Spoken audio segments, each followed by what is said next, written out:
That's him. That's my ex-husband. That's Anthony.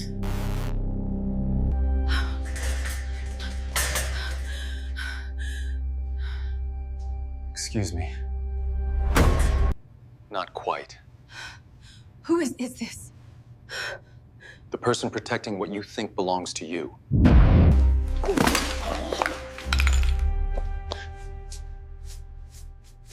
Who hired you? She was just supposed to be a problem to eliminate.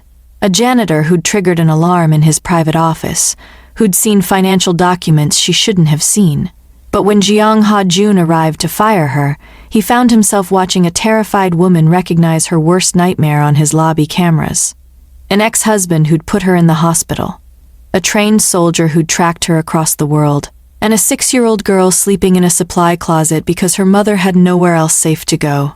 Ha-jun didn't do charity, but he did see opportunity. And this desperate, intelligent woman with skills he needed and secrets she'd die to protect? She was the most valuable opportunity that had walked into his life in years.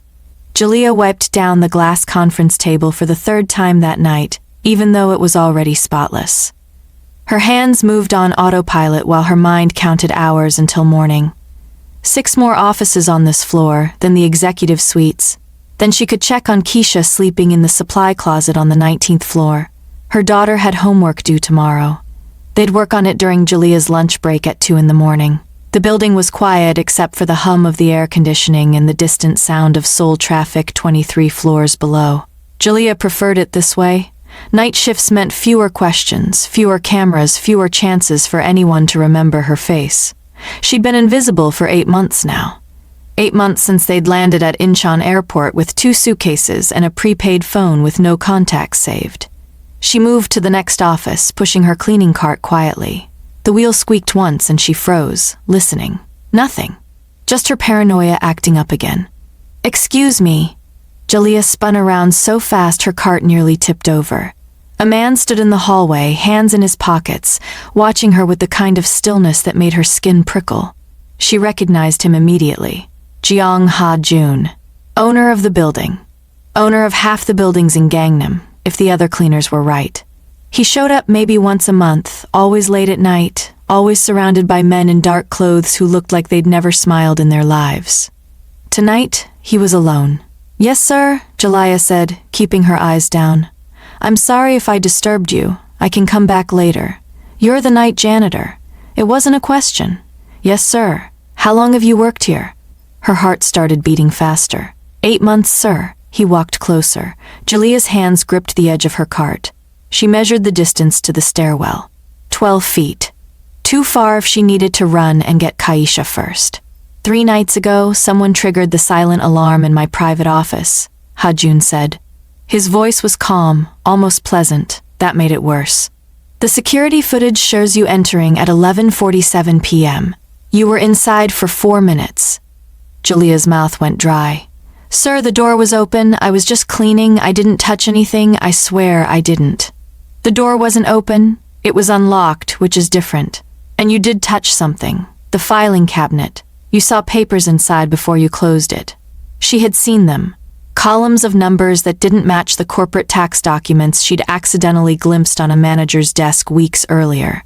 Her brain had automatically started analyzing the discrepancies before she'd slammed the cabinet shut and run out. "I didn't read anything," Jalea said quickly. "I don't know what any of it meant. But you looked long enough to know it was financial records. There was no point lying." "Yes," Ha-jun studied her face. Jalea forced herself not to look away even though every instinct screamed at her to avoid eye contact, apologize, disappear. "Come with me," he said. "Sir, please, I need this job. I have a daughter. I won't say anything to anyone about what I saw. I don't even know what I saw. I just need to work here. Please don't." "I'm not firing you in a hallway," Ha-jun interrupted. "Come with me. Now."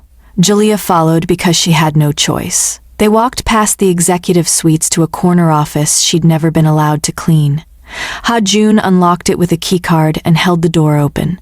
The office was exactly what she expected. Dark furniture, minimal decoration, everything precise and controlled. What she didn't expect was the wall of monitors showing security feeds from every floor. including the 19th floor break room, where Kasia was sleeping. Ha-jun noticed her staring. Your daughter? Yes. How old? 6. She sleeps here every night while you work? Jalila lifted her chin. I can't afford childcare, and I can't leave her alone in our apartment. So yes, she sleeps here. She's quiet, she doesn't bother anyone, she does her homework and stays in that one room. That's against company policy. Then fire me. The words came out sharper than she'd intended. Ha-jun raised an eyebrow. You were begging for your job 30 seconds ago, he said. I was. But if you're going to fire me anyway, I'm not going to apologize for keeping my daughter safe while I work. Something shifted in Ha-jun's expression. Not quite approval, but interest maybe. He gestured to a chair in front of his desk. CT, Jalila sat. Ha-jun remained standing, which meant she had to look up at him. Power play. She recognized it because Anthony used to do the same thing. I'm going to ask you questions, Ha-jun said. Answer them honestly and quickly. Lie to me once and this conversation ends. Understand? Yes. Why are you in Seoul? To disappear. From who? Jalila hesitated. Ha-jun's eyes narrowed. From my ex-husband, she said. Why? Because he put me in the hospital and I knew the next time he'd kill me. The words hung in the air. Ha-jun's expression didn't change. Police? He asked. Useless. He has friends in law enforcement. Restraining orders didn't work. Family? He isolated me from them years ago. They don't know where I am. It's safer that way. Your visa status? Jalila's stomach dropped. How did you know? You work for cash, you avoid cameras, you chose night shifts where fewer people see you. Either you're running from law enforcement or you're here illegally. Since you mentioned an ex-husband and not a warrant, I'm guessing visa issues. She said nothing. Answer the question, Ha-jun said quietly. Tourist visa. Expired 6 months ago.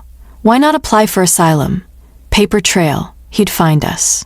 So you've been undocumented for half a year, working under the table, hiding in my building every night with a 6-year-old child. Yes. Ha-jun was quiet for a long moment. Then he walked to his desk and tapped something on his computer. One of the monitors switched to a different camera view. The lobby. Jalila's heart stopped. Anthony was standing at the security desk, talking to the night guard, holding up his phone to show something. Even from the camera angle, she could see the photo. It was her and Keisha, taken 2 years ago at a park, before everything went bad. Do you know him? Ha-jun asked. Jalila couldn't breathe. Her hands started shaking. She pressed them flat against her thighs, but that just made her legs shake instead. That's him, she whispered. That's my ex-husband. That's Anthony. If you're wondering what happens next, drop a comment below telling me what you think Jalila should do. Should she run or trust this stranger who might be her only chance at protection? Let me know your thoughts. Ha-jun was already moving. He pulled out his phone and made a call, speaking rapid Korean. Jalila caught maybe 3 words. The rest was too fast. Please, she said, her voice cracking. Please let me stay in this office until he leaves. I'll resign, I'll disappear, just don't let him see me, please. Quiet, Ha-jun said. Not cruel, just firm. He was watching the monitor while he talked on the phone.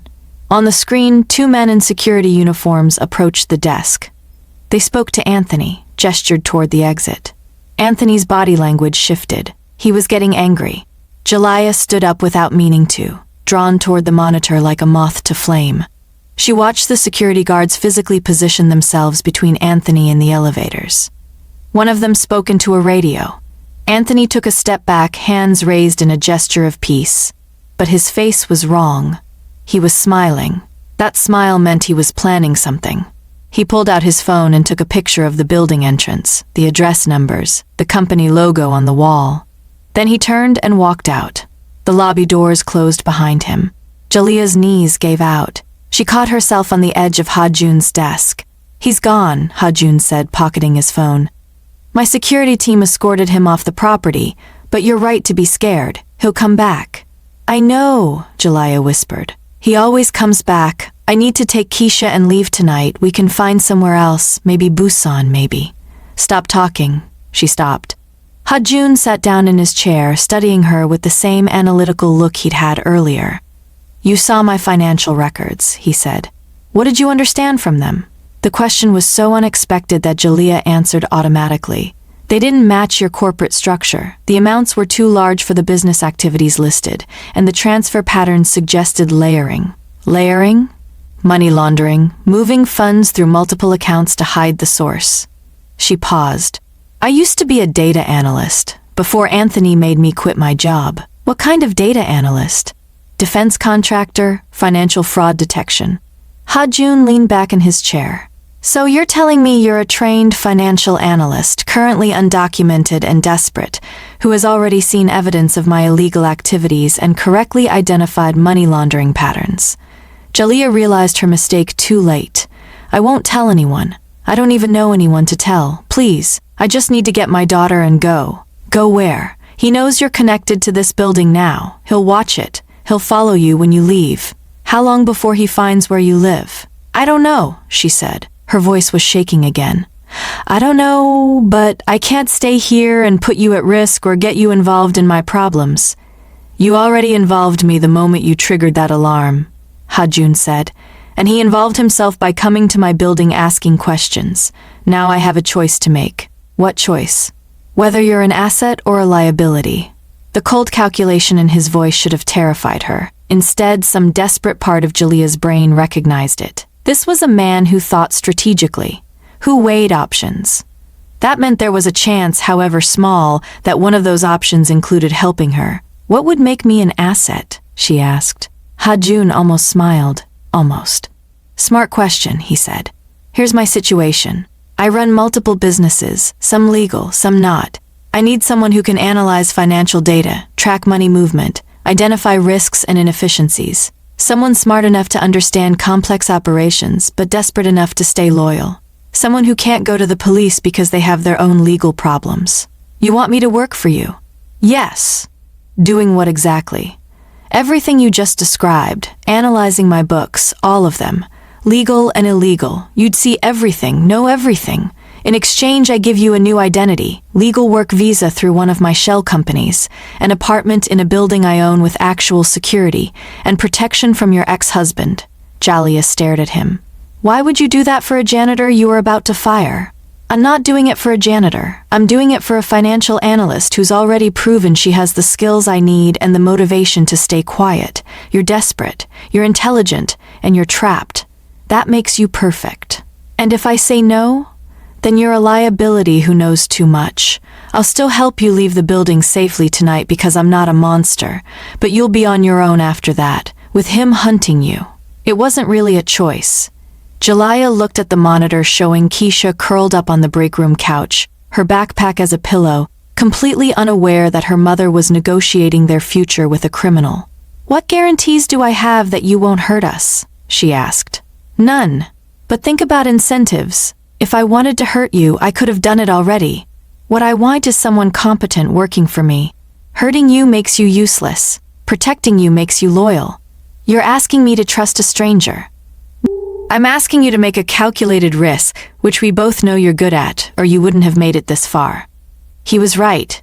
Jaliyah had been making calculated risks for 2 years. Every dollar hidden from Anthony. Every piece of documentation she'd secretly copied. The plane tickets bought with cash. The apartment in Seoul found through a message board for English teachers. No questions asked. This was just another calculation. Stay and work for a criminal but gain protection and stability. Or run and hope Anthony didn't find them before their money ran out. I have conditions, she said. Ha-Jun tilted his head. Go on. I won't participate in anything involving human trafficking, drugs sold to kids, or violence against innocent people. If your business includes those things, I can't be part of it. It doesn't. I run protection services, gambling operations, and political consulting. The violence I engage in is against other criminals, not civilians. How do I know you're telling the truth? You don't. But you'll see the books. You'll know exactly what I do. If you find something that crosses your boundaries, we renegotiate. Jaliyah took a shaky breath. Keisha goes to a real school, not some under-the-table thing. A real international school with teachers and resources. Agreed. And if I do this, if I work for you and keep your secrets, you protect both of us. Not just me. Her too. Obviously. Say it. Ha-Jun's eyes narrowed slightly, but he spoke clearly. If you work for me, I protect both you and your daughter. Anyone who touches either of you answers to me. You have my word." In his world, Jalaiah suspected that actually meant something. "When do I start?" she asked. "Now. Wake your daughter. You're not going back to your apartment tonight. He may already know where you live." Terror spiked through her chest. "How would he know?" "The same way he found this building. He's military trained, you said? Army Ranger? Then he knows how to track people. Where do you live? IT1? A shared house with 3 other people. He'll find it if he hasn't already. Do you have anything there you can't replace?" Jalaiah thought of their 2 suitcases, the emergency money taped under the dresser drawer, Keisha's stuffed rabbit she'd had since she was a baby. "Some," she said quietly. "I'll send someone to retrieve your belongings tomorrow. Tonight you sleep somewhere he can't find you. I have an apartment in Gangnam, vacant, secured. You'll stay there until we establish a more permanent arrangement." Just like that? Just like that. This is how I operate. I make decisions quickly, and I follow through. You work for me now. That means you're under my protection. It also means you do exactly what I tell you when it comes to security. Understood? Jalaiah nodded slowly. Ha-Jun stood. "Get your daughter. Meet me at the private elevator in 5 minutes. Bring nothing except what you have with you right now." He walked toward the door, then paused. "One more thing," he said without turning around. "If you betray me, if you talk to police or try to use what you know as leverage, I won't kill you. I'll simply withdraw my protection and make sure your ex-husband knows exactly where to find you. Keep that in mind." Then he was gone. Jalaiah stood alone in the office, staring at the monitors. On one screen, the empty lobby. On another, Keisha sleeping peacefully, completely unaware that their entire life had just changed. Again, she had 5 minutes. Jalaiah ran. The 19th floor break room was quiet when she pushed open the door. Keisha was exactly where she'd left her, curled on the small couch with her jacket as a blanket. Her face was peaceful. 6 years old and she'd already learned to sleep anywhere, wake up quickly, ask no questions when mommy said it was time to move. "Baby," Jalaiah whispered, gently shaking her shoulder. "Wake up, sweetie." Keisha's eyes opened immediately. No confusion, no crying, just instant alertness. "Is it time to go?" she asked. "Yes, baby. We're going somewhere new tonight." "Okay." Keisha sat up, reaching for her backpack. She'd learned not to ask why. That broke Jalaiah's heart more than anything else. They took the elevator down to the 23rd floor where Ha-Jun had said to meet him. The doors opened to a small private lobby Jalaiah had never seen before, different from the main building, quieter. Ha-Jun was waiting with another man, younger, who watched Jalaiah and Keisha with open curiosity. "This is Min Ye," Ha-Jun said. "He handles security. He'll drive you to the apartment. You're not coming?" Jalaiah asked. "I have things to handle. Min Ye will stay outside your building tonight. Tomorrow morning, I'll send someone to brief you on your new position." Keisha tugged on Jalaiah's sleeve. "Mommy, who is this?" "This is Mr. Jeong," Jalaiah said carefully. "He's my new boss. We're going to be working for him now." "Oh." Keisha looked up at Ha-Jun with the fearless curiosity only children possessed. "You're really tall. Are all Korean bosses tall or just you?" Min-Yi choked on a laugh and tried to cover it with a cough. Ha-Jun looked at Katya like she was a puzzle he didn't know how to solve. "Just me," he said finally. "Cool. I'm Keisha. I'm 6. Do you have kids?" "No. Do you want kids?" "Keisha," Jalaiah said quickly. "That's enough questions, honey." But Ha-Jun was still staring at Keisha with that same confused expression. "Why do you ask?" he said. Keisha shrugged. "You seem nice. Nice people usually like kids. My daddy didn't like kids, though. He was mean." The temperature in the room dropped about 10 degrees. Ha-Jun's eyes flicked to Jalaiah, then back to Keisha. "Your daddy isn't here anymore," he said. It wasn't a question. "Nope. Mommy says we don't have to see him ever again. We flew on a big plane to get away from him. It took 13 hours. I watched 4 movies. "Keisha," Jalaiah said, her voice strained. "Let's let Mr. Jeong get back to work." "It's fine," Ha-Jun said. He crouched down so he was eye level with Keisha. "Your mom is right. You don't have to see your daddy anymore. And if anyone tries to make you, you tell your mom immediately. Understand?" Keisha nodded seriously. "Okay, good." He stood back up. "Min-Yi, take them to the Gangnam property, 3rd building, 8th floor. Make sure the security system is active. Yes, sir. They rode the elevator down to an underground parking garage Jalea hadn't known existed. Mignet led them to a black sedan that looked expensive but not flashy. He opened the back door for them. Katya climbed in and immediately started exploring the back seat, pressing buttons to see what they did. The window went down, went up. The seat warmer turned on. "Mommy, this car is fancy," she said. "Don't touch things, baby." "It's fine," Mignet said from the driver's seat. He had a kind face, Jalea noticed. Younger than Ha-Jun, maybe late 20s. She can't break anything. They pulled out of the garage into Seoul traffic. Even at 11:30 at night, the streets were busy. Neon signs, convenience stores, people walking home from late dinners or early drinking sessions. Jalea watched out the back window for the first 10 minutes, checking for cars following them. Mignet noticed. "No one's tailing us," he said in English that was better than she expected. "I've been driving for Ha-Jun for 6 years. I know how to lose a tail. The man who came to the building tonight," Jalea said carefully. "Did you see him? On the cameras, big guy, American, military bearing, that's your ex-husband?" She nodded. Mignet was quiet for a moment. Then, "Ha-Jun doesn't make promises he can't keep. If he said he'll protect you, he will. You trust him?" "With my life, multiple times over." They drove through Gangnam, past shopping districts and luxury apartment buildings. Mignet turned down a quieter street and pulled into an underground garage of a mid-rise building. Not the fanciest in the area, but nice. Secure looking. He led them to an elevator that required a keycard. They rode to the 8th floor in silence. Katya was starting to fall asleep against Jalea's side. The apartment was small but clean. 1 bedroom, bathroom, kitchen, living area. Furniture that looked new but not expensive. Windows that overlooked the street. "There's basic food in the kitchen," Mignet said. "Rice, eggs, some other things. Tomorrow, someone will bring proper groceries and your belongings from Itaewon. For tonight, just rest. Don't open the door for anyone except people Ha-Jun sends. They'll call first and give you a code word." "What's the code word?" "Horizon. Anyone who comes to this door should say that word in the first sentence. If they don't, you don't open the door and you call this number immediately." He handed her a piece of paper with a phone number written on it. "That's my direct line. It's always on." "Thank you," Jalea said. Mignet nodded. "Get some sleep. Tomorrow's going to be busy." After he left, Jalea locked the door, checked the windows, and pulled Keisha into the bedroom. Her daughter was already mostly asleep. "Brush teeth, baby, then bed." "Too tired." "Teeth first. We don't skip teeth," Keisha grumbled but obeyed. 5 minutes later she was in bed, eyes closed before Jalea even finished tucking her in. Jalea sat on the edge of the bed watching her daughter sleep. Keisha's face was peaceful. She had no idea how close they'd come tonight. How close Anthony had been.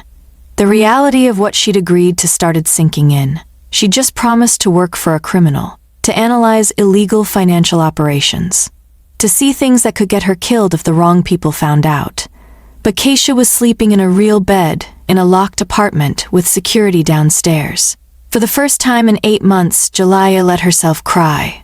Morning came too fast. Jalea woke to sunlight streaming through unfamiliar windows and a moment of panic before she remembered where they were. Keisha was still asleep, starfished across the bed like she owned it. The clock said 7:30.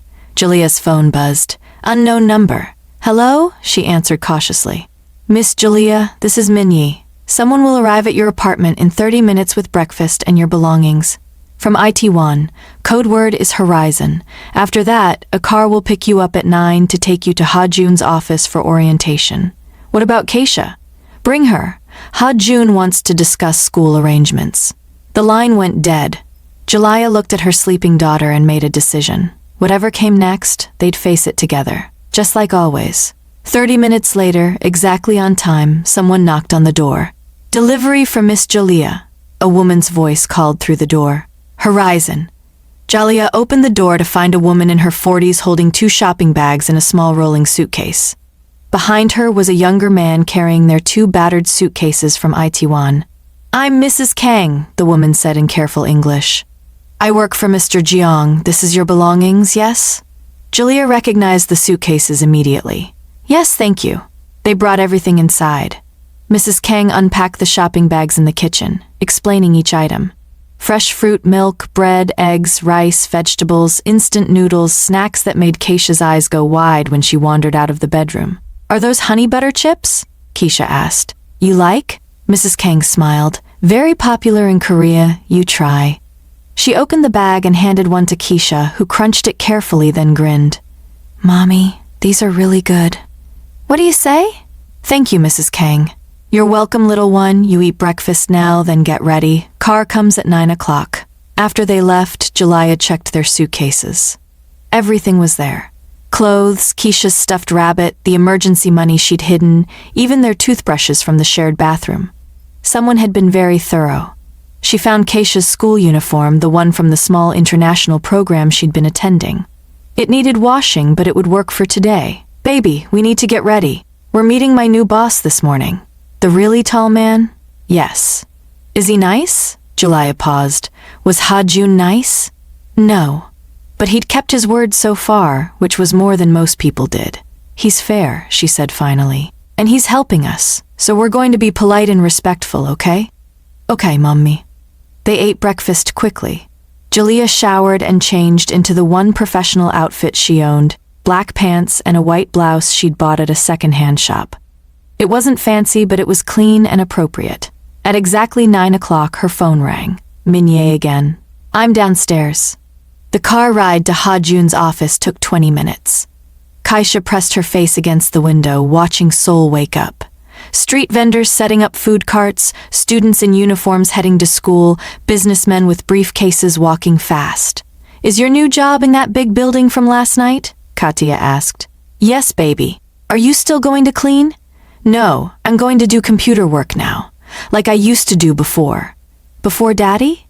Jalaiah's chest tightened. Yes, before him. Keisha seemed satisfied with that answer. She went back to watching the city. They parked in the same private garage. Minyi led them to an elevator that went directly to the 23rd floor. The doors opened to a reception area Jalaiah had never seen during her night shifts. Modern furniture, expensive art on the walls, a desk where a sharply dressed woman looked up as they entered. Miss Jalaiah and Miss Keisha, the woman said with a professional smile. Mr. Jeong is expecting you. Please follow me. She led them down a hallway to the corner office. The same one from last night, but it looked different in daylight. The windows showed a view of Seoul that probably cost more than Jalaiah had earned in her entire life. Ha-Jun was sitting at his desk, reviewing papers. He looked up when they entered. You're on time. Good. He glanced at the receptionist. Thank you, Una. She bowed slightly and left, closing the door behind her. Ha-Jun's attention shifted to Keisha, who was staring at the view with her mouth open. You can see everything from up here, she breathed. Yes, Ha-Jun said. Do you like it? It's like being in an airplane but standing still. That's accurate. He gestured to the chairs in front of his desk. Sit. We have things to discuss. Jalaiah helped Keisha into a chair, then sat beside her. Ha-Jun pulled out a tablet and slid it across the desk to Jalaiah. On the screen was a detailed contract, written in both English and Korean. This is your employment agreement, he said. Read it carefully. Ask questions. Jalaiah scanned the document. The terms were clear and frankly generous. Salary was triple what she'd been making as a janitor. Benefits included housing, health insurance through one of his companies, and a work visa sponsorship. Her official title was Senior Financial Analyst for Jeong Consulting Group. What exactly is Jeong Consulting Group, she asked. A legitimate business consulting firm I own. You'll do real work for real clients, which establishes your credentials, but your primary responsibility is analyzing my other operations, the ones that aren't in any official documents. And if I find problems, you report them to me directly. I fix them. Your job is to make sure money flows correctly, risks are minimized, and no one is stealing from me. How many people know about the other operations? In this building? 5? Worldwide?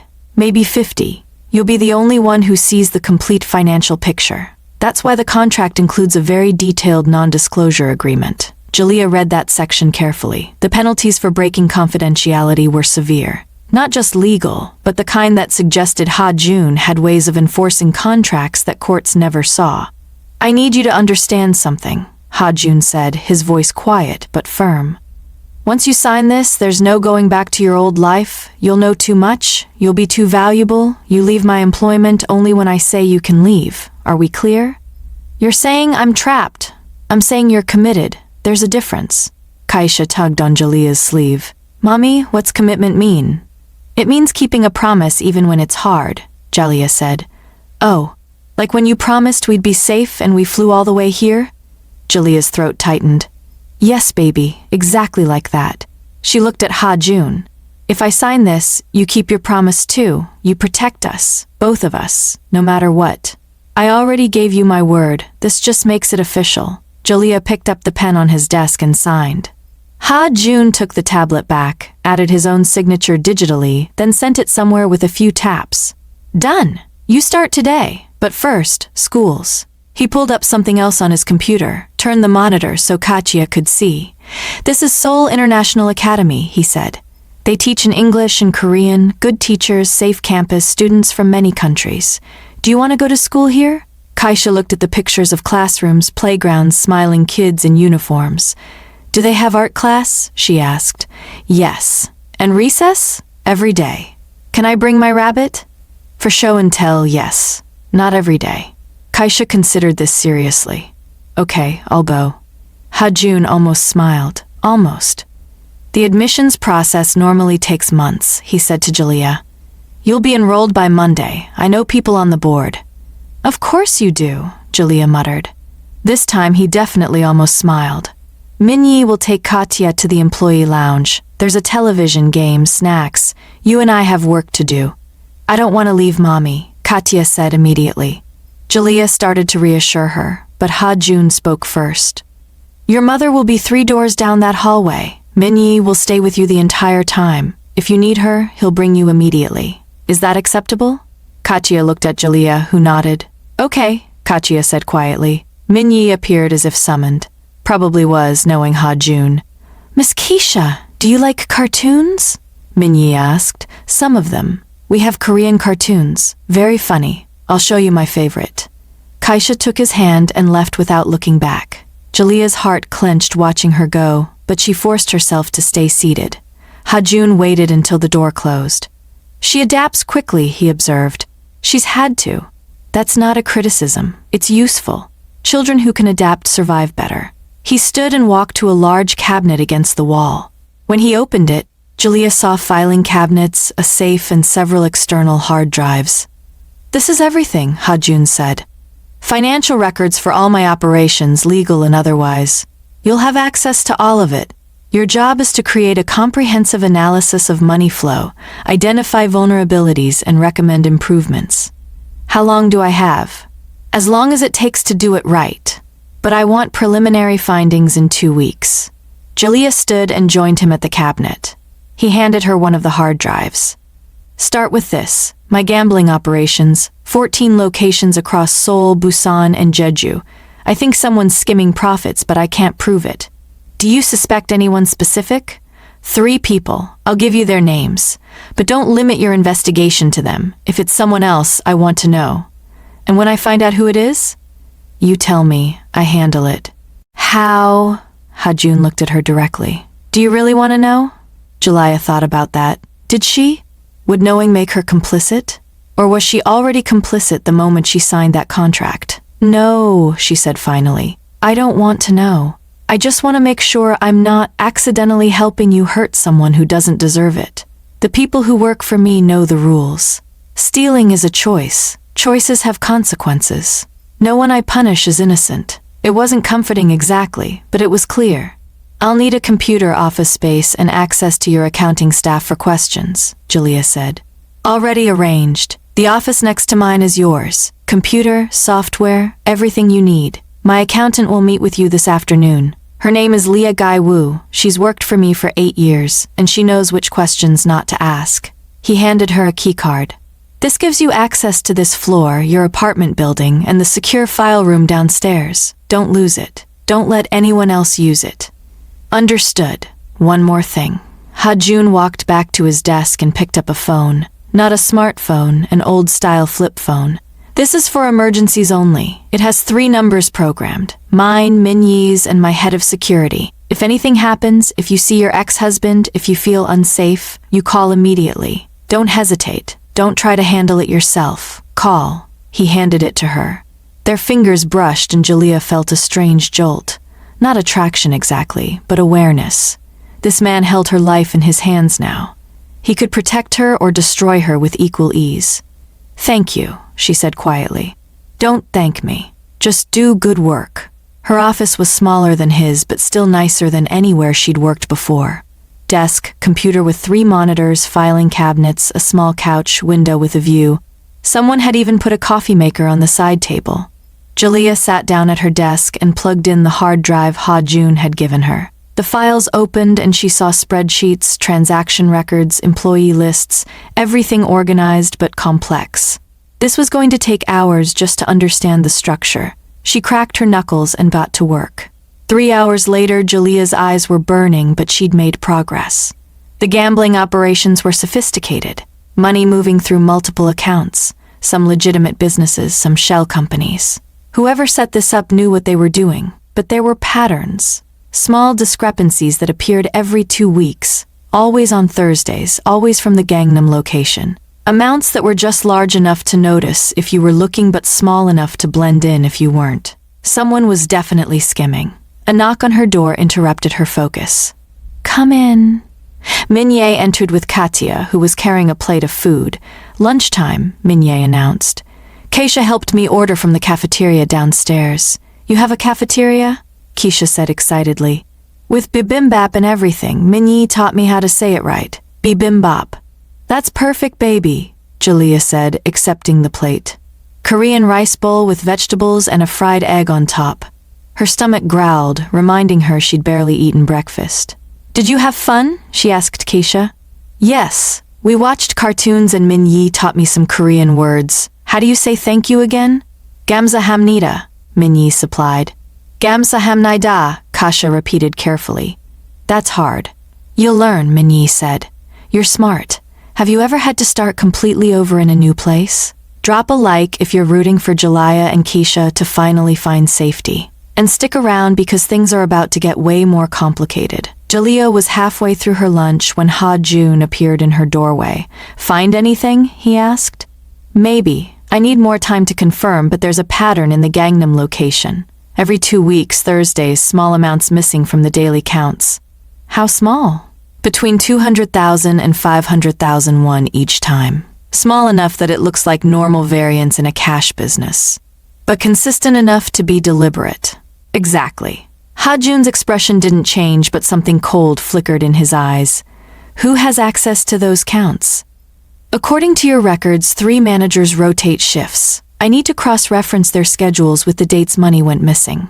"Do it. I want a name by tomorrow." He started to leave, then noticed Keisha sitting on Jaliyah's office couch, coloring in a book Minye must have found for her. "You're quiet," he said to Keisha. "Mommy's working. I have to be quiet when she works." "Does she work a lot?" "All the time, but it's okay. She works so we can have food and a house." Ha-Jun was quiet for a moment. "You don't have to be quiet here. This office has a door. You can talk normal." "Really?" "Really." Kassia brightened. "Minye, did you hear that? We can talk about the cartoon now." Minye laughed. "I heard." Ha-Jun left without another word, but Jaliyah caught something in his face. Not quite sympathy, but maybe understanding. Like he recognized something in Keisha's automatic quietness, her learned behaviors from a life of staying small and unnoticed. The afternoon passed quickly. Lee Jae-woo, the accountant, came by and answered Jaliyah's questions with professional efficiency. She was a woman in her 50s, sharp-eyed and sharper-minded, and she clearly knew exactly what Ha-Jun's business involved. "You're the first analyst he's hired," Jae-woo said. "Usually he figures these things out himself. Must mean he trusts you. Or I'm desperate enough that he knows I won't talk." Jae-woo smiled slightly. In his world, those are the same thing. Trust isn't about feelings, it's about incentives. "Did it take you long to get used to working for him?" "I never got used to it. I just got competent at it. There's a difference." After Ji-woo left, Jaliyah cross-referenced the manager schedules with the missing money dates. One name appeared on every single shift where money disappeared. Park Sung-min. 31 years old, worked for Ha-jun for 3 years, managed the Gangnam location 4 nights a week. Jalaya created a detailed report with timestamps, amounts, and pattern analysis. Then she saved it and sat back, staring at the screen. She just identified someone who was stealing from a crime boss. In a few hours, maybe less, Ha-jun would confront this person. What happened after that, Jalaya didn't want to imagine. But this was her job now, finding problems, reporting them. What Ha-jun did with the information was his choice, not hers.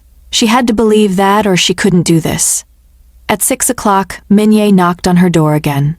Ha-jun says you should go home, rest, start fresh tomorrow.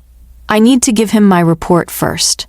He's in a meeting. You can email it or wait until tomorrow morning. Jalaya chose email, sent the report with all her documentation, then shut down her computer. Katya was asleep on the couch, curled around her stuffed rabbit. The coloring book had fallen to the floor, half the pages filled with careful crayon work. She fell asleep an hour ago, Min-ye said quietly. Didn't want to bother you. Thank you for watching her. She's a good kid. Makes it easy. Jalaya gathered their things while Min-ye gently woke Katya, who blinked sleepily and reached for Jalaya without fully waking up. Come on, baby, let's go home. Is it the new home or the old home? Katya mumbled. New home, the safe one. Okay. The car ride back to Gangnam was quiet. Kaisha dozed against Jalia's shoulder while Seoul's evening traffic crawled around them. Neon signs reflected off the windows, turning everything pink and blue and gold. Jalia's phone buzzed. Text from an unknown number. Good work today. Park Sung-min will be dealt with. Take tomorrow off, spend time with your daughter, start again Monday. It was from Ha-jun. Jalaya stared at the message, at the words will be dealt with, and forced herself not to think about what that meant. She deleted the message and held Kaisha closer. The weekend passed in a strange bubble of almost normal. Jalaya took Katya to a park in Gangnam where kids played on swings and parents watched from benches. They got ice cream from a convenience store. They walked along the Han River and watched street performers. Kaisha laughed more in 2 days than she had in 2 months. But Jalaya couldn't fully relax.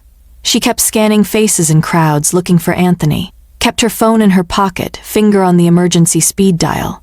He was still out there, still looking. Sunday evening, her regular phone rang. Number she didn't recognize but a Seoul area code.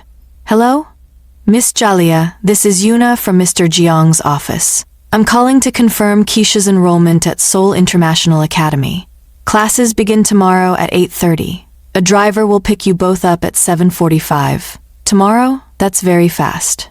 Mr. Jeong made special arrangements. All the paperwork is completed. Keisha's uniform and supplies will be delivered to your apartment tonight. Is there anything else you need? No, I think we're okay. Thank you. You're welcome. See you tomorrow. After dinner, Jalaya helped Keisha try on her new school uniform. Navy blue skirt, white shirt, navy sweater with the school logo. Kaisha spun in front of the bathroom mirror. I look like the kids in the pictures, she said. You look perfect. Do you think they'll like me? Baby, they're going to love you. What if they don't speak English? The teachers do, and you're learning Korean, remember? Gamsahamnida. Keisha giggled. That word is so long. That night, Jalaya lay awake long after Keisha fell asleep. Tomorrow her daughter would go to a real school, with real teachers and real friends. Things Jalaya had been terrified to hope for, all because of Ha-jun, a criminal who'd shown them more kindness in 3 days than most legitimate people had in 3 years. She didn't know what to do with that information. Monday morning came bright and cold. Katya was nervous, fidgeting with her backpack straps while they waited in the lobby. The car arrived exactly on time. Not Min-ye this morning, but a different driver, a woman in her 30s who introduced herself as Hai-jin. I'll be doing school runs, she explained. Pick up in the morning, drop off in the afternoon. My daughter goes to the same school, so Kasia will have a friend right away. Really? Kaisha perked up. Really? Her name is Soo-min, she's 7, and she loves art just like you. The drive to the school took 30 minutes. It was in a quieter part of Seoul, surrounded by trees, the building modern and bright. Kids in uniforms walked through the gates, parents dropping them off, everyone looking calm and normal. Jalaya walked Keisha to her classroom. The teacher was a kind-faced woman in her 40s who crouched down to Keisha's level. Hello, Keisha. I'm Miss Roberts. We're so happy you're joining our class. Hi, Keisha said quietly. Do you want to meet some friends? We have reading time right now. Keisha looked back at Jalaya, who nodded encouragingly. It's okay, baby. I'll pick you up this afternoon. Promise? Promise. Keisha took a deep breath and followed Miss Roberts into the classroom. Through the window, Jalaya watched her sit down at a table with 3 other kids who immediately started showing her their books. She'll be fine, Hyjin said gently. First days are always hard, but Miss Roberts is wonderful. Jalaya let herself be led back to the car, looking back only twice. The office felt different when she arrived, quieter somehow. Una greeted her professionally and told her Ha-Jun wanted to see her at 9.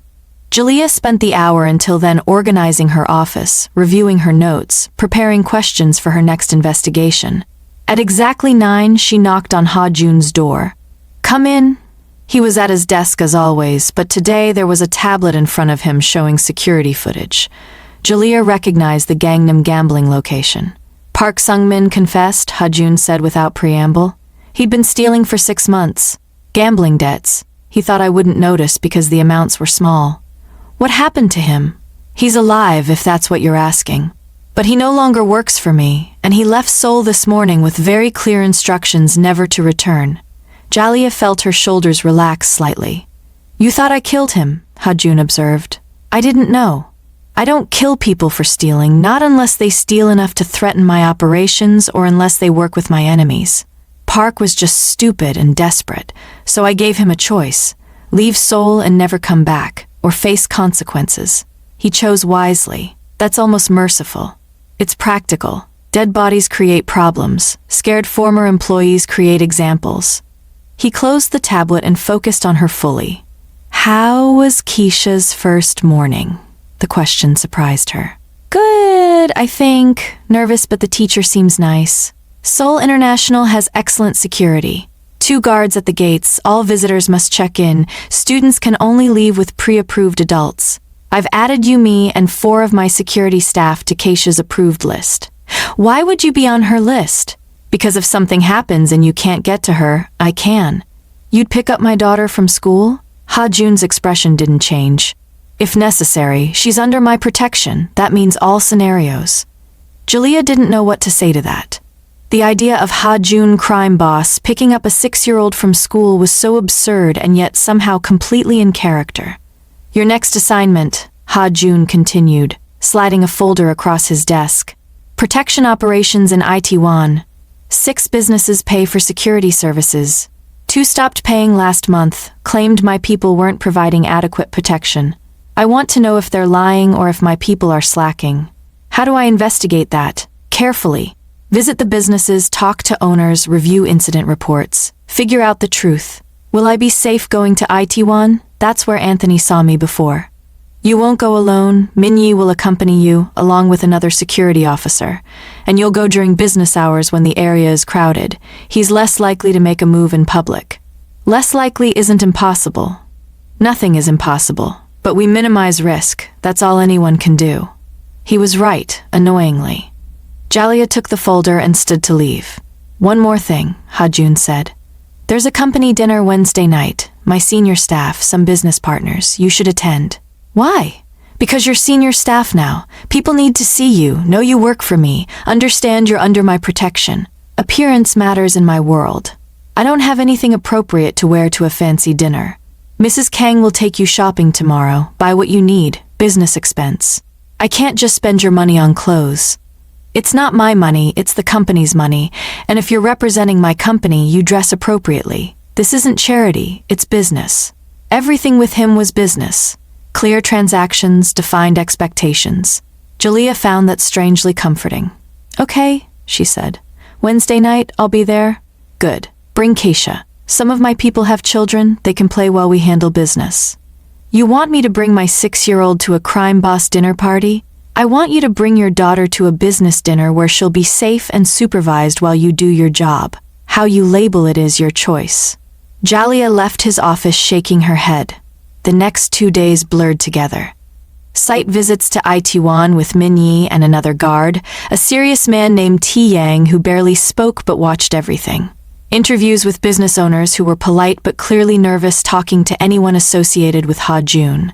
Shopping with Mrs. Kang, who had opinions about everything, and insisted Julia needed at least 3 new outfits for various business situations. The prices made Julia dizzy, but Mrs. Kang waved off her protests. Mr. Jiang said, "Buy what you need." He meant it. That man doesn't say things he doesn't mean.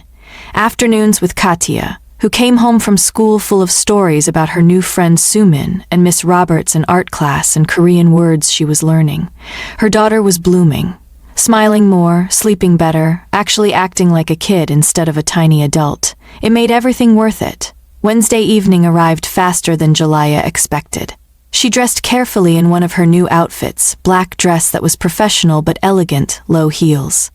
Katya wore a pretty blue dress Mrs. Kang had insisted on buying. "You look like a princess, Mommy," Katya said. "You look like a princess baby." The dinner was at an expensive restaurant in Gangnam, private room on the top floor. When they arrived, Min Ye was waiting to escort them up. The room was full of people, maybe 20 adults and half a dozen children. Ha-jun stood near the windows, talking to 2 men in suits. He saw Julia enter and nodded once in acknowledgement. A woman approached immediately, friendly smile, a young boy hiding behind her legs.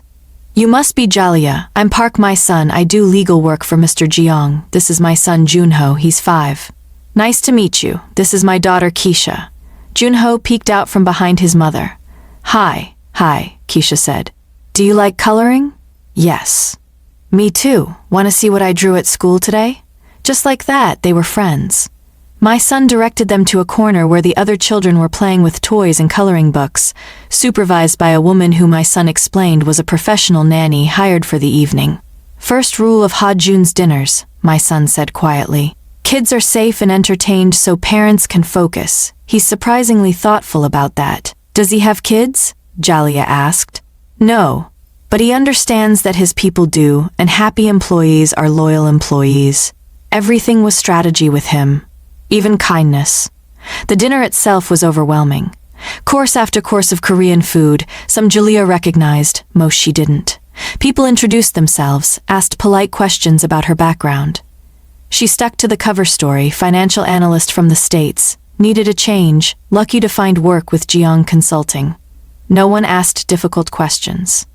They all seemed to understand what was safe to discuss and what wasn't. Ha-jun sat at the head of the table, controlling the conversation without seeming to try. He told a story about a business deal that had everyone laughing. He asked one man about his daughter's college entrance exams. He complimented someone's wife on a recent promotion. He was good at this, making people comfortable while maintaining absolute authority. Halfway through dinner, Jalia excused herself to check on Katya. The children's corner was chaotic in the best way, kids laughing and playing. Kaisha was building a block tower with Junho and Sumin, Ha-jun's daughter from school. "Mommy, look how tall," Kaisha called out. "That's amazing, baby." She returned to the table to find Ha-jun watching her. "She's settling in well," he said quietly. "Better than I hoped. Children are resilient. She shouldn't have to be." "No, but she is. That's worth something." Before Julia could respond, his phone buzzed. He glanced at it, and his entire expression changed. Not dramatic, just a subtle hardening. "Excuse me," he said to the table, standing smoothly. "I need to take this." He walked out of the private room. Minyi followed immediately. My son leaned toward Julia. "That's never good. When he leaves mid-dinner, something's wrong." 10 minutes passed. 15. The conversation continued, but people kept glancing at the door. Finally, Ha-jun returned. His face was carefully neutral, but Julia had learned to read his micro-expressions. He was angry. "My apologies," he said to the room. "Minor business issue. Please continue." But when his eyes found Julia, they held a message. "We need to talk." The dinner ended an hour later. People said their goodbyes, collected their children, filtered out in groups. Jalia gathered Keisha, who was yawning and leaning against her. "Tired, baby?" Junho is nice. Can we play again?" "We'll see." Minye appeared at her elbow. "Ha-jun wants to see you before you leave. I'll take Kasha to the car. She can rest there." Julia's stomach tightened. "Is something wrong?" "He'll explain." She followed Minyi to a smaller private room off the main dining area. Ha-Jun was standing by the window, phone in his hand, jaw tight. Keisha's in the car, Min-Yi said. Ha-Jun nodded. Min-Yi left, closing the door behind him. What happened? Jalaya asked. Your ex-husband was spotted this afternoon in Itaewon, 2 blocks from one of the businesses you visited yesterday. The room tilted. Jalaya grabbed the back of a chair. He's following me. Possibly. Or he's canvassing the area where he knows you were. Either way, he's still actively searching. Ha-Jun turned to face her fully. My people took photos. He's not alone anymore. There's another man with him, also American, also military build. He brought help, which means he's planning something that requires 2 people. Surveillance, extraction, something that needs coordination. Jalia's mind raced through possibilities, each worse than the last. We should move, change apartments, change Keisha's school. I can work remotely. Running makes you predictable. He'll expect that. We need to be smarter. Then what do we do? Ha-Jun was quiet for a moment, thinking. We increase security. You don't go anywhere without Min-Yi or T-Yang. Keisha's school pickup becomes a 2-person job. I'm adding cameras around your apartment building and assigning someone to watch it overnight. For how long? As long as necessary. He's not going to give up. Anthony doesn't quit. He'll wait months if he has to. He'll watch and learn our patterns and find a weakness. Then we'll make sure there are no weaknesses. There are always weaknesses, Jalia said, her voice rising slightly. I'm the weakness. Katja is the weakness. We're civilians. We're not trained for this. We're just trying to survive, and he's a trained soldier who knows how to hunt people. Ha-Jun crossed the space between them in 3 strides. He didn't touch her, but he was close enough that she had to look up to meet his eyes. Listen to me carefully, he said, his voice low and controlled. You are not a weakness. You are under my protection, which makes you untouchable. He's 1 man with military training. I have 50 men with worse training and no rules. If he makes a move, we'll be ready. And if you're not, if he gets to Keisha before your people can stop him, that won't happen. You can't guarantee that. No, Ha-Jun admitted. I can't. But I can make it so unlikely that the risk becomes acceptable. That's all anyone can offer. Perfect safety doesn't exist. He was right. Jalaya knew he was right. But knowing didn't stop the fear crawling up her spine. I should call the school, she said. Tell them to be extra careful, to not let anyone near Keisha even if they seem official. Already done. I spoke to the principal an hour ago. Security has Keisha's photo, your photo, Anthony's photo from my intelligence file. No one gets near her. You have an intelligence file on him? I have intelligence files on everyone connected to my operations, including threats to my people. Your ex-husband became my problem the moment I decided to protect you. Jalea felt something tight in her chest loosen slightly. Not relief exactly, but the knowledge that she wasn't facing this alone anymore. Thank you, she said quietly. Don't thank me. Just stay alert and follow security protocols. That's how you stay safe. The next week passed in tense routine. Jalaya worked on her investigations, finding inefficiencies and problems in Ha-Jun's operations. She was good at it, better than she'd expected. The work was actually interesting when she could forget what industry she was analyzing. Katya thrived at school. She came home every day with new Korean phrases, new drawings, stories about her friends. She'd stopped asking when they'd have to move again. Started talking about next month, next semester, like they had a future here. That scared Jalea almost as much as Anthony did. Hope was dangerous. Hope made you vulnerable. But watching Keisha laugh with Sumin at a playdate Haijin organized, Jalea couldn't help hoping anyway. Anthony didn't make another appearance. Ha-Jun's people watched, reported nothing. A week became 10 days became 2 weeks. Maybe he gave up, Jalaya said to Minye one afternoon while he drove her back from a site visit. Men like him don't give up, Minye said. They just get patient. That's not comforting. It wasn't meant to be. It was meant to keep you careful. On a Thursday afternoon, 3 weeks after the dinner, Jalea was deep in financial analysis when her office phone rang. The internal line. Yes? Miss Jalea, it's Yuna. There's someone here to see you. She says it's about Keisha's school. Jalia's blood went cold. Who is it? She says her name is Jennifer Martin. She's a teacher's aide at Seoul International. She has an ID badge. Send her in. A woman in her 30s entered, wearing casual clothes, carrying a Seoul International Academy tote bag. She smiled warmly. Miss Jalia? I'm so sorry to bother you at work. I'm Jennifer. I help out in Keisha's class sometimes. Is something wrong? Is Keisha okay? Oh, she's fine. I just wanted to drop off some artwork she made today. Miss Roberts thought you'd like to see it right away. It's really lovely. Jennifer reached into her tote bag.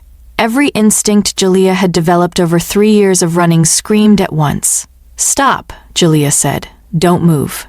Jennifer froze, hand in the bag, confusion crossing her face. I'm sorry? Take your hand out slowly. Don't pull anything out. I was just getting the artwork. Minnie, Jalia called, keeping her eyes on Jennifer. He appeared in her doorway within seconds, hand inside his jacket, where Jalia knew he kept a gun. Call Keisha's school, Jalia said, her voice steady despite her racing heart. Verify that they sent someone here. Now. Minyi already had his phone out. He spoke rapid Korean, waited, spoke again. His face went hard. The school sent no one, he said. Miss Roberts is in class right now. There is no teacher's aide named Jennifer Martin. Jennifer's friendly expression melted away. She bolted for the door. Tiang was already there, blocking her exit. She tried to push past him and he caught her arm, twisted it smoothly behind her back. The tote bag fell, spilling papers and a syringe onto the floor. Jalia stared at the syringe. What is that? Sedative, probably, Minyi said grimly. He kicked it away from Jennifer's reach and pulled out zip ties. Who sent you? I want a lawyer, Jennifer said in English. Wrong country for that, Minye replied. He secured her hands and pushed her into a chair. Tiang, get Ha Jun now. Ha Jun arrived 90 seconds later. He looked at Jennifer, at the syringe, at Jalia. Everyone out except Jalia and Minyi, he said quietly. Tiang and Una left immediately. Ha Jun crouched in front of Jennifer. I'm going to ask questions once. You're going to answer immediately and truthfully. If you hesitate, if you lie, things will get very uncomfortable very quickly. Understand? Jennifer pressed her lips together. Who hired you? Ha Jun asked. Silence. Ha Jun stood, pulled out his phone, made a call. He spoke in Korean, but Jalia caught one word. Police. Jennifer's eyes widened. Wait. Last chance, Ha Jun said. A guy approached me at a bar in Itaewon 3 days ago. American, tall, black guy, military-looking. Said his ex-wife kidnapped his daughter, brought her to Seoul, he needed help getting her back. Showed me pictures, custody documents, everything looked legit. Anthony, Jalia whispered. He paid me $5,000 to pretend to be from the school, get into your office, inject you with something he said would just make you sleepy, then text him when it was done. He was supposed to handle the rest. Handle what rest? Ha Jun's voice was deadly quiet. I don't know, I swear. He just said he needed you out of the picture for a few hours so he could talk to his daughter without interference. Where is he now? I don't know. He gave me a phone number, that's it. Show me. Jennifer nodded toward her bag. Minye retrieved it carefully, found a cheap prepaid phone, handed it to Ha Jun. One number in the call history. Ha Jun dialed it on speaker. It rang 4 times, then a voice Jalia hadn't heard in 8 months answered. Jennifer? Anthony. Jalia's entire body went rigid. Not quite, Ha Jun said in perfect English. Long pause. Who is this? Anthony's voice was controlled, but Jalia heard the tension underneath. The person protecting what you think belongs to you. Your hired help failed. She's currently zip-tied in my office explaining how you paid her to assault one of my employees. I don't know what you're talking about. Of course you don't. But here's what's going to happen. You're going to leave Seoul tonight. You're going to go back to wherever you came from. And you're going to forget Jalia and Keisha exist. Anthony laughed. It was a sound Jalia remembered from bad nights, from hospital visits, from times when he was most dangerous. You think you can threaten me? You don't even know who I am. Anthony Williams, former Army Ranger, current private security contractor, dishonorable discharge for assault on a civilian, multiple restraining orders filed by my employee that you violated repeatedly. Should I continue? Silence. I know exactly who you are, Ha Jun continued. And you have no idea who I am. That imbalance should concern you. Listen carefully, Anthony said, his voice dropping into something cold and mean. That woman stole my daughter. I don't care who you are or what you think you can do. I'm getting my kid back, tonight. The line went dead. Ha Jun looked at Min Yi. He already has her. What? Jalea felt the room spin. No, she's at school. She's safe at school. Call them, Ha-jun ordered. Min-yi was already dialing. The conversation was short and in Korean, but Jalea didn't need a translation. She saw it in his face. Kasha left school an hour ago, Min-yi said. A man came with another family. The Chens said they were doing a play date. He had authorization from you, signed form, everything looked legitimate. The school let her go. No, Jalea heard herself say. No, I didn't authorize anything, I would never. Forged signature, Ha-jun said. He befriended another family, gained their trust, used them as cover. Smart. I don't care if it's smart, Jalea's voice cracked. He has my daughter. He has Keisha. Ha-jun's phone buzzed. Text message from Anthony's number. He opened it. A photo of Keisha sitting in what looked like a hotel room, holding today's newspaper, looking confused but unharmed. Then another message. Come alone or I disappear with her and you never see her again. I'll send the address in 10 minutes. Jalea grabbed Ha-jun's arm. I have to go. Whatever he wants, I'll do it. Just please help me get her back. You're not going alone. He said alone. I don't care what he said. Ha-jun looked at Jennifer, still zip-tied in the chair. You're going to call him back and tell him everything went according to plan. Jalea is sedated. You're waiting for him to pick you up. Can you do that convincingly? I don't want to get killed. Then do what I say and you might survive this. Min-yi, take her to the secure room. Make sure she cooperates. After they left, Ha-jun turned to Jalea. Here's what's going to happen. He'll send a location. You'll go, but you won't be alone. My people will already be in position. You go inside, you keep him talking, you stay calm. We'll have eyes and ears on you the entire time. What if he hurts her? He won't. She's leverage. He hurts her. He loses his hold on you. He's angry and obsessed, but he's not stupid. You don't know that. Yes, I do. Men like him, they have patterns. He wants to punish you, make you suffer, prove he has control. But he won't hurt Keisha to do it. He'll hurt you in front of her. The blunt assessment should have made things worse. Instead, it cleared Jalea's head. Ha-jun was right. Anthony had never hurt Keisha directly. He'd hurt Jalea and made Keisha watch, used her daughter's presence as a weapon. Okay, Jalea said. Tell me what to do. The address came 12 minutes later. A pension outside Seoul, an hour's drive into the mountains. Remote, isolated, exactly the kind of place Anthony would choose. Ha-jun's people moved fast. 2 cars left immediately to scout the location. T-Yang fitted Jalea with a wire so small she could barely feel it. Min-ye gave her a weapon, a small knife that fit in her boot. If it goes bad, you fight, Min-ye said. Everything we taught you, use it. Understand? Jalea nodded. Over the past month, Ha-jun had insisted she train with his security team. Basic self-defense, pressure points, how to break holds. She thought it was paranoia. Now she was grateful. You don't have to do this, Ha-jun said quietly while Min-yi prepared the vehicle. I can send my people in, extract Keisha by force. And risk her getting caught in crossfire? No. I go in, I get her calm and positioned away from him, then you move. That's the plan. You're braver than you think. I'm terrified. Brave and terrified aren't opposites. Brave is being terrified and doing it anyway. The drive felt like it took forever and no time at all. Jalea sat in the back of the car, hands clenched in her lap, running through scenarios in her head. Ha-jun drove this time. Min-yi in the passenger seat checking weapons, coordinating with the advance team via radio. 2 vehicles at the location, someone reported in Korean. Thermal imaging shows 3 people inside, 1 small, likely the child.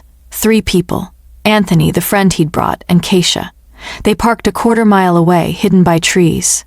Ha-jun's people were already in position around the pension, invisible but ready. 5 minutes after you go in, we move to closer positions, Ha-jun said. Any sign of immediate danger, say the word red. We come in loud. Otherwise, you keep him talking until you have Keisha positioned near a window or door. Say the word clear and get down. We'll handle the rest. What about the other man with him? Already accounted for. You focus on Anthony and Keisha. Let us handle everything else. Jalea's phone buzzed. Text from Anthony's number. You have 5 minutes to walk through that door alone or I leave with her right now. It's time, Jalea said. Ha-jun looked at her for a long moment. You can do this. How do you know? Because you've been doing impossible things for 3 years. This is just one more. Jalia got out of the car and started walking. The pension looked old, traditional Korean architecture, surrounded by forest. Beautiful under different circumstances. Now it just looked isolated and dangerous. The door was unlocked. Jalia pushed it open and stepped inside. The main room was exactly like she'd seen in the photo. Traditional floor seating, low table, windows overlooking the mountains. Kaisha sat in the corner, arms wrapped around her knees, eyes red from crying. When she saw Jalia, she started to get up. "Stay there, baby," Jalia said quickly. "It's okay, just stay right there." "Mommy, I want to go home." "I know, sweetie, we will, soon." "Touching reunion," Anthony said from the doorway to another room. Jalia turned and there he was. Same as she remembered. Tall, broad-shouldered, handsome in a way that had fooled her once. That easy smile that meant nothing good. "Hello, Jalia. Let her go. Your problem is with me, not her. My problem is that you stole my daughter and ran halfway across the world like I wouldn't find you." He walked closer, hands in his pockets, completely relaxed. "Did you really think you could hide from me?" "I wasn't hiding, I was escaping." "Same thing." "No, hiding means you're doing something wrong. I was protecting my child from someone dangerous. Big difference." Anthony's smile sharpened. "Still got that mouth on you. I tried to fix that, remember? Guess I didn't try hard enough." "Keep him talking," Jalia reminded herself. "Give Ha-Jun's people time." "What do you want, Anthony?" "I want what's mine. My daughter, my family, my life that you destroyed." "I destroyed? You put me in the hospital. You made me angry. There's a difference." "Where's your friend?" Jalia asked, suddenly aware they were alone. "Carlos? Outside, making sure your Korean boyfriend doesn't try anything stupid. Though I'm guessing he's already here watching somewhere. Am I right?" Jalia said nothing. "That's what I thought. Well, he can watch what happens when you disrespect me. When you make me look weak." He moved faster than Jalia expected, grabbing her arm and twisting it behind her back. The same hold he'd used 100 times before. Muscle memory kicked in.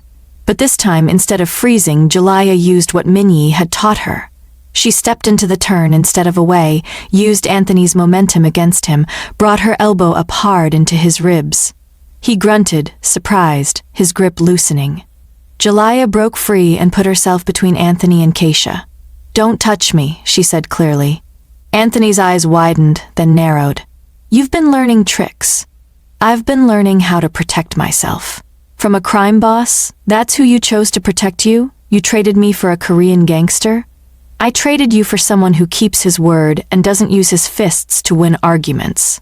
Anthony lunged. This time Jalia was ready. She sidestepped, struck his knee, exactly where Minyi had shown her. Anthony stumbled. "Keisha, go to the window," Jalia commanded. "Now."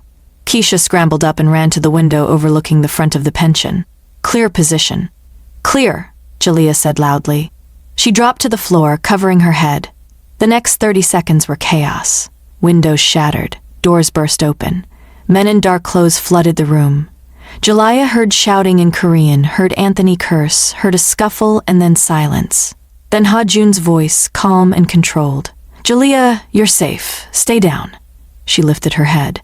Anthony was face down on the floor, 3 men holding him. Ha-Jun was at the window, lifting Keisha into his arms. Her daughter was crying, reaching for Jalia. "Mommy." Jalia scrambled to her feet and took Katya from Ha-Jun, holding her daughter so tight she probably couldn't breathe. "I've got you, baby. I've got you. You're safe." "I was so scared." "I know, sweetie, I know, but it's over now. It's all over." Ha-Jun crouched next to Anthony. "You made a mistake coming to my city and touching what belongs to me." "Go to hell," Anthony spat. "Already there, but you're about to join me." Ha-Jun stood, spoke in Korean to his people. They hauled Anthony up and dragged him outside. Through the broken window, Jalia saw another man, must be Carlos, already restrained and being loaded into a vehicle. "What happens now?" Jalia asked. Now your ex-husband disappears. You're going to kill him?" "No.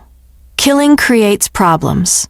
He's going to have an unfortunate incident at Bangkok airport tomorrow. Customs will find heroin in his luggage. Thailand has very strict drug laws." Jalia stared at him. "You're framing him for drug trafficking in Thailand." I'm solving a problem permanently and legally. He'll spend the next 20 years in a Thai prison, maybe longer. And if he tries to claim he was framed, well, desperate criminals say desperate things. It was cold. It was ruthless. It was perfect. Thank you, Julia said quietly. Don't thank me yet. Thank me when he's convicted and you can stop looking over your shoulder. They drove back to Seoul in silence. Kasia fell asleep in Julia's lap, exhausted from crying. Minyi sat in front, coordinating cleanup. Ha-jun drove, his eyes flicking to the rearview mirror every few minutes to check on them. When they reached Julia's apartment building, Ha-jun carried Keisha upstairs while she slept. He laid her gently on the bed, stepped back while Julia removed her shoes and tucked her in. In the living room, Ha-jun poured 2 glasses of water and handed one to Julia. You did well today, he said. I almost got us killed. No, you kept your daughter safe and yourself alive until help arrived. That's all anyone could have done. Julia sank onto the couch, suddenly exhausted. Is it really over? Anthony will be arrested in approximately 18 hours. His friend Carlos is already on a flight back to the US with very clear instructions never to return to Asia. Jennifer is being deported. Yes, it's over. Just like that. Just like that. Julia started crying. Not dramatic sobs, just quiet tears she couldn't hold back anymore. 3 years of running, of fear, of looking over her shoulder, and it was just over. Ha-jun sat beside her, not touching, just present. You're allowed to break down, he said quietly. You've earned it. I'm supposed to be strong. You are strong, strong enough to know when you need a minute to fall apart. They sat in silence while Julia cried herself empty. When she finally stopped, Ha-jun handed her tissues without comment. What happens now? She asked. Now you rest. Tomorrow you go back to work. Life continues. That simple? That simple. But it wasn't quite that simple. Over the next 6 months, life found a rhythm. Julia worked, analyzing Ha-jun's operations, finding efficiencies, solving problems. She was good at it, and Ha-jun relied on her opinion more and more. Kasha thrived. School, friends, Korean lessons. She called Ha-jun Ojusi like Minyi had taught her, but everyone could see she'd attached to him in ways that surprised even Ha-jun himself. He showed up to her school art show, attended a parent-teacher conference when Julia had the flu, taught her Korean table manners. Small things that added up to something bigger. Anthony was convicted in Thailand. 25 years. No possibility of early release. The news came on a random Tuesday. Ha-jun told Julia in his office, matter of fact, like he was reporting quarterly earnings. It's done. He's gone. Julia nodded, unable to speak around the relief choking her. Your visa situation, Ha-jun continued. The work visa is functional but temporary. You need permanent residency. I've been researching options. There's one option you haven't considered. What's that? Marriage to a Korean citizen guarantees permanent residency.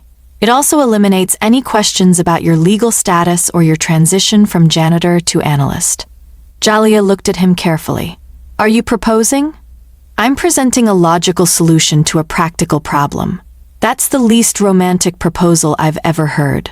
I'm not romantic, I'm practical, but the offer stands. Why would you do this? Ha-jun was quiet for a moment. Because you're the only person I trust completely. Because Kasia has somehow become important to me in ways I don't fully understand. Because this arrangement benefits both of us and I don't make decisions that don't benefit me. So it's just business? Is it? Ha-jun met her eyes. You tell me. Julia thought about the past 6 months. The way Ha-jun made sure she ate during long workdays. The way he'd personally taught Keisha how to use chopsticks. The way he listened to Julia's opinions like they mattered. The way she'd started looking forward to seeing him every morning. No, she admitted quietly. It's not just business. Then we agree. This benefits both of us personally and professionally. The marriage gives you legal status, gives Keisha stability, and clarifies your position in my organization. Everyone knows you're untouchable. When you put it that way, how can I refuse? You can't, which is why I brought it up. Julia laughed despite herself. You're impossible. I'm efficient. There's a difference. So is that a yes? On one condition, I'm not a decorative wife. I stay your partner in business. Equal voice in decisions that affect our family. You already are my partner. The marriage just makes it official. Then yes, I'll marry you. Ha-Jun nodded once, like she'd agreed to a contract amendment instead of a marriage proposal. But Jaliyah caught the smallest smile at the corner of his mouth before he hid it. The wedding happened 6 weeks later. Small ceremony, mix of Korean and Western traditions. Ha-Jun's people attended, professional and respectful. My son brought her family. Hai-Jin came with Sumin. Even Mrs. Kang showed up with enough food to feed twice as many people. Kasia was flower girl, taking her job so seriously she counted each step down the aisle. She wore a white dress she'd picked out herself and carried a basket of rose petals like they were precious jewels. Jaliyah wore a modified hanbok, modern cut but traditional colors, red and gold. Ha-Jun wore a black suit that probably cost more money than Jaliyah wanted to think about. The ceremony was short. Vows in Korean and English, translations for guests. When it came time for the kiss, Ha-Jun kept it brief and respectful, aware of the child watching with intense interest. "You're married now?" Kaisha asked at the reception. "Yes, baby," Jaliyah said. "So Ha-Juno Juicy is my dad now?" Ha-Jun crouched down to her level. "I'm not your dad, but I'm family, is that okay?" Keisha thought about it seriously. "My friend Junho says family is people who take care of you and don't leave. Do you take care of us?" "Yes." "Are you going to leave?" "No." "Okay, then you're family." She wrapped her arms around his neck in a sudden hug that clearly surprised him.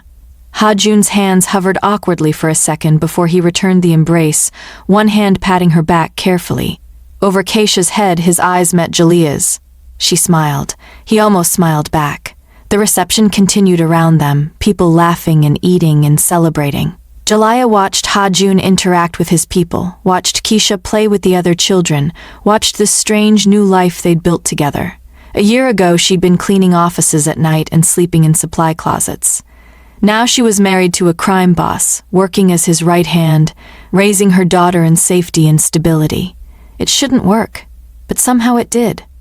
1 year later, Jaliyah stood in Ha-Jun's office at 11 p.m., reviewing quarterly reports while he handled a phone call in Korean. The door was open because Keisha was asleep on the couch in Jaliyah's office next door, homework scattered around her. This had become normal. Katya doing homework while Mom and Ha-Jun worked late. Dinner together at the apartment or sometimes at the office when deadlines pressed. Weekends at the park or museums or traditional markets where Ha-Jun patiently translated signs and taught Keisha new words. "That's handled," Ha-Jun said, ending his call. "The Busan situation is resolved." "Good. I found another problem though. Look at this pattern in the Ituan accounts." She pulled up a spreadsheet on her tablet, showed him the numbers. He leaned over her shoulder, studying the data. "Embezzlement again?" he asked. "Looks like it. Smaller amounts this time, smarter about hiding it. But the pattern's there if you know what to look for. You're too good at this. You hired me to be good at this." True, they worked in comfortable silence for another hour. Around midnight, Kaisha appeared in the doorway, rubbing her eyes. "I had a bad dream," she said. Jaliyah started to get up, but Ha-Jun was faster. "Come here," he said. Kaisha climbed into his lap, curling against his chest. He adjusted his chair so she was comfortable and continued reading reports with one hand while the other rested on her back. "What was the dream about?" he asked. "The bad man from before. He came back." "He can't come back. He's very far away and he can't leave." "Are you sure?" "Completely sure. And even if he could, I wouldn't let him near you. You know that, right?" "I know." Keisha yawned. "You're good at protecting people." "It's my job." Junho says his dad works at a bank. Sumin says her dad is a teacher. What do I tell my friends when they ask what you do? Jaliyah and Ha-Jun exchanged a look. "You tell them I'm a businessman," Ha-Jun said carefully. "Which is true. What kind of business?" "Complicated adult business that would be very boring to explain." "Oh, okay." Keisha settled deeper against him, already half asleep again. "I'm glad you're my family now." Something shifted in Ha-Jun's expression. Not dramatic, just a softening around his eyes. "I'm glad too," he said quietly. 10 minutes later, Kasia was fully asleep. Ha-Jun carried her to the couch in Jaliyah's office, laid her down gently, covered her with the blanket they kept there for exactly this purpose. He stood looking down at her for a long moment. "A year ago, if someone told me I'd have a wife and daughter, I would have called them insane," he said. "Technically, you have a wife and stepdaughter," Jaliyah corrected, joining him at the couch. Details. He turned to face her. Are you happy? The question surprised her. Ha-jun didn't usually ask about feelings. Yes, she said honestly. Are you? I don't think in terms of happy, but I'm satisfied with this arrangement. It works. Such poetry. You knew what you were getting when you married me. I did, and I'd do it again. Good, because you're stuck with me now. Funny, I was about to say the same thing to you. They stood there in the quiet office, watching Keisha sleep, comfortable in the silence between them. This was their life now. Late nights reviewing criminal finances, breakfast with a 7-year-old who spoke 3 languages, security protocols and school pickups and business dinners where children played while adults discussed things those children should never know about. It was weird and complicated and sometimes morally questionable, but it was theirs. And for the first time in 3 years, Jaliyah felt completely, utterly safe. We should go home, she said finally. Let her sleep in a real bed. Agreed. I'll carry her to the car. Ha-jun scooped up Keisha, who didn't even stir. Jaliyah gathered their things, turned off the lights, locked up. In the elevator, Kasha woke just enough to mumble, Are we going home? Yes, baby, Jaliyah said. The good home or the old home? The good home. Always the good home. Okay, love you, mommy, love you, Ha-jun. Jaliyah's breath caught. Katya had never said that before. Ha-jun's expression didn't change, but his hold on Katya tightened slightly. Love you too, he said, so quietly Jaliyah almost didn't hear it. The elevator doors opened to the parking garage. They walked to the car together, this strange little family built from desperation and pragmatism and somehow, against all odds, genuine care. Jaliyah looked at Ha-jun over Keisha's sleeping head. He looked back. No words needed. They drove home through Seoul's midnight streets, past neon signs and late-night restaurants and all the ordinary life happening around them. Tomorrow there would be more work, more problems to solve, more operations to manage. Ha-jun would still be a crime boss, making hard decisions and maintaining his empire. Jaliyah would still be analyzing illegal finances and turning a blind eye to things she once would have reported.